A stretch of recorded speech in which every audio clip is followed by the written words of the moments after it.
What's going on, guys? Today I'm going to show you how to install a carbon fiber spoiler on your F30 BMW. It's pretty easy to do, just requires some patience.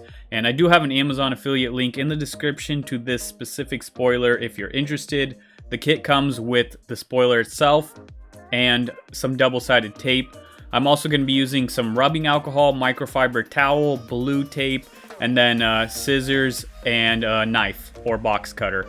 Optional would be using like a heat gun or hair dryer because some people like to warm the tape up before applying it, but I'm not going to be doing that today. The first step is to prep the spoiler, and basically what you're going to do is just clean it because you don't want any dirt or dust or anything on there before you apply the tape. So just grab your microfiber towel, apply some rubbing alcohol on it, and wipe down the area where you're going to be applying the tape. Now that it's completely clean, you can start applying the tape around the inner edges. It's pretty easy to apply as long as you take your time. Just make sure you cover the corners entirely, and the kit does give you more tape than you actually need, and you can always go buy more tape if you mess up somehow. You can find it online or basically anywhere. You can use a box cutter to cut off excess tape around the edges, and if you see the two holes in the middle, those are there for venting. I just assumed I wasn't supposed to completely cover them.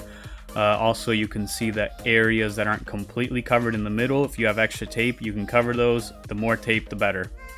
Now that the tape is applied, you can go make sure that the trunk is completely clean. Again, just apply some rubbing alcohol to a microfiber towel and wipe it down. Now before you peel the tape, you can go do a quick test fit. Make sure everything lines up and sits correctly, which in my case it does. Looks pretty good.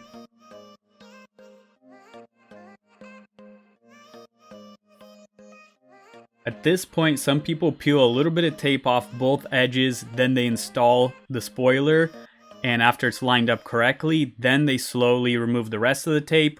If you feel more comfortable doing it this way, you can, but I'm just going to peel all the tape off at once and then very carefully install it.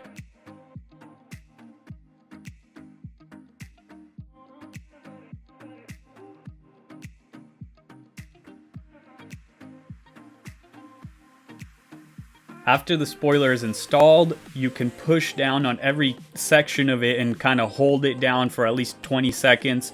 And also apply some blue tape to keep the pressure on. Okay, here's a quick before and after. I let it sit with the tape on for like 20 minutes just to be safe. I think it looks really good on the car. Some spoilers are just too big, others too small. I think this one is the perfect size, and I'm pretty sure I just added like at least 30 horsepower to the car by doing this. But that's it. Thanks for watching. This is only the first mod on the car. I have many more coming.